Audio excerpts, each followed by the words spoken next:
ધોરણ 4 વિષય અંગ્રેજી પાઠ 9 અવર વર્લ્ડ સ્વાધ્યાયપોથી તથા ગ્રામરની સમજ. પ્રશ્ન 1.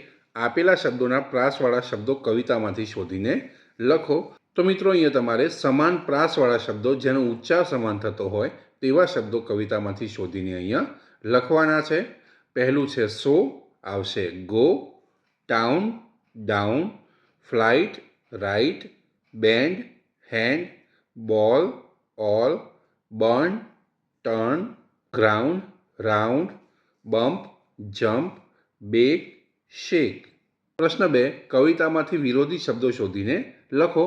આપેલા શબ્દોના મિત્રો તમારે કવિતામાંથી વિરુદ્ધ અર્થવાળા શબ્દો શોધીને લખવાના છે. 1. અપ, અપનું થશે ડાઉન. 2. લેફ્ટ, લેફ્ટનું થશે રાઇટ. પ્રશ્ન 3. કવિતા વાંચીને આપેલા શબ્દોના અંગ્રેજી અર્થ લખો.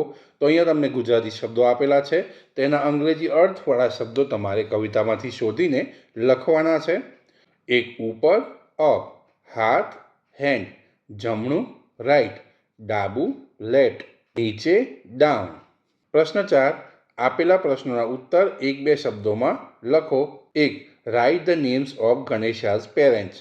Answer god Shiva and goddess Umiya. 2. Write the names of Ganesha's brother.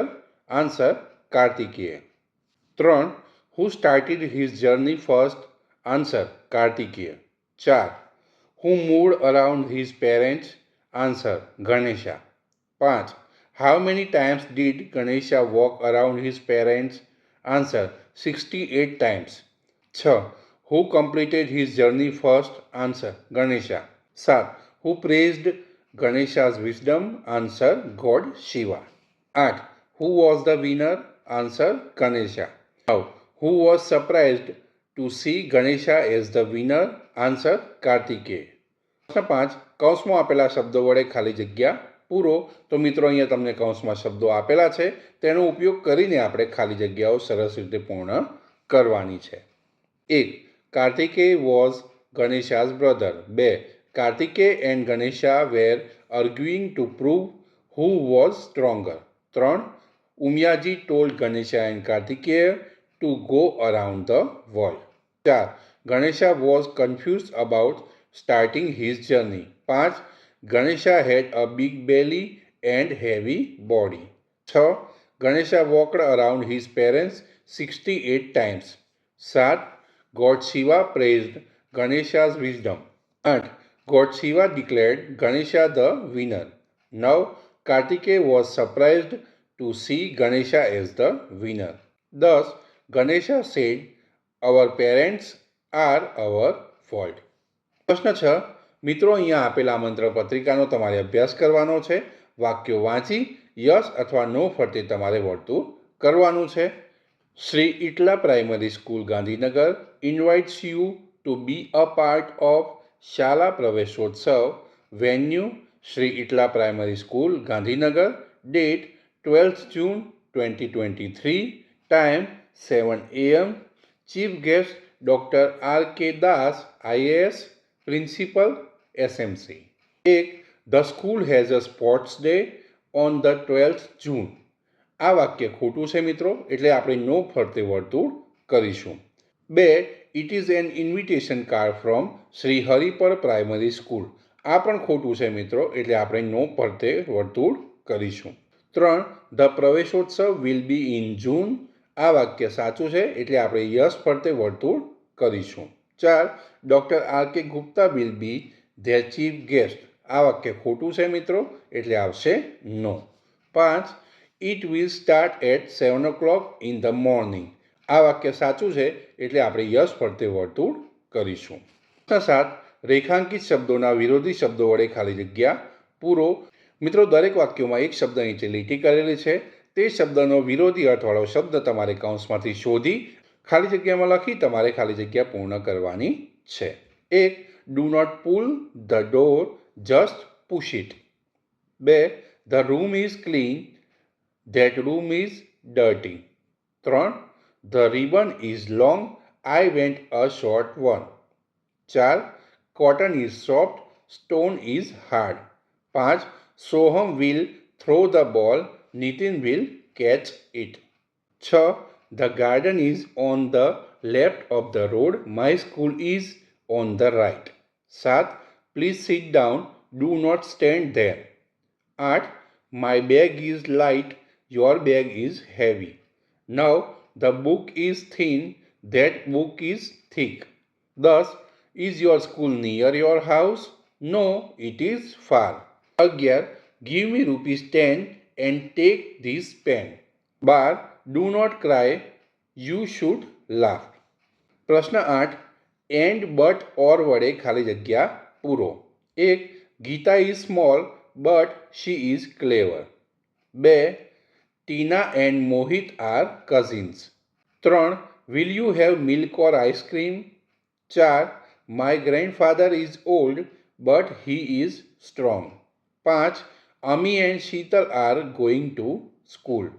6. Will you wait here or go home. 7.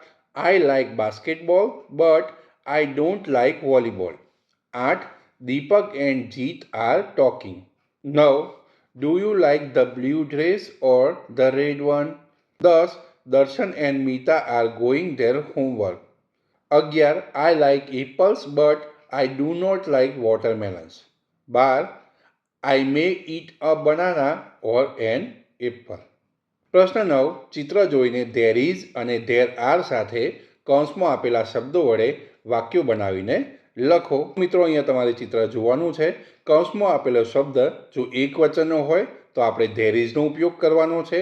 જો બહુવચનનો હોય તો ધેર આરનો ઉપયોગ કરી અને વાક્યો બનાવવાના છે. 1. There is a table in the room. 2. There is a lamp on the table. 3. There is a flower vase near the lamp. 4. There are 4 flowers in the vase. 5. There is a book near the lamp. 6. There is a ball under the table. 7. There is a mat in front of the table. 8. There is a chair near the table. 9. There is a teddy bear under the chair. 10. There is a sofa near the table. 11. There are 2 pillows on the sofa. 12. There is a cat near the sofa. 13. There is a window behind the sofa. 14. There is a picture on the wall. Let's learn more. ચાલો વધુ શીખીએ. પ્રશ્ન 1. ચિત્રો જોઈને રમતોનું નામ લખો. અહીંયા કૌંસમાં તમને રમતોના નામ આપેલા છે, નીચે ચિત્રો આપેલા છે. તમારે રમતના ચિત્ર સામે સાચું નામ લખી અને પૂર્ણ કરવાનું છે. 1. Hockey. 2. Carrom. 3. Badminton. 4. Kho kho. 5. Table tennis. 6. Kabaddi. 7. Cricket. 8. Basketball. 9. Football. 10. Chess. 11. Tennis. 12. Volleyball. પ્રશ્ન 2. ચિત્રો જોઈને રમતોનું નામ અને તેને લગતી વિવિધ વસ્તુઓના નામ લખો. 1. બાસ્કેટબોલ. બોલ. બાસ્કેટબોલ. રિંગ. 2. ક્રિકેટ. બેટ. બોલ. Stumps. 3. Badminton. Racket. Shuttlecock. Net. 4. Chess. Board. ચેસમેન. તો મિત્રો, અહીંયા આપણે યુનિટ 9 અવર વર્લ્ડ પાઠનો સ્વાધ્યાય પોથી તથા વ્યાકરણનો વિડીયો પૂર્ણ કરીએ છીએ. ધોરણ 4 અંગ્રેજીના અન્ય વિડીયોની પ્લેલિસ્ટ તમને સ્ક્રીન પર દેખાઈ રહી છે, ત્યાંથી તમે જોઈ શકો છો. વિડીયો ગમ્યો હોય અને વિડીયોમાંથી તમને કંઈ શીખવા મળ્યું હોય તો વિડીયોને લાઇક કરજો, શેર કરજો. ચેનલને સબસ્ક્રાઈબ કરી બેલ બટન દબાવી ઓલ નોટિફિકેશન પર ક્લિક કરી દેજો, જેથી આગળનો વિડીયો જ્યારે પણ આવે ત્યારે તેની નોટિફિકેશન સૌથી પહેલાં તમને મળી જાય. મળીશું આગળના વિડીયોમાં. નમસ્કાર.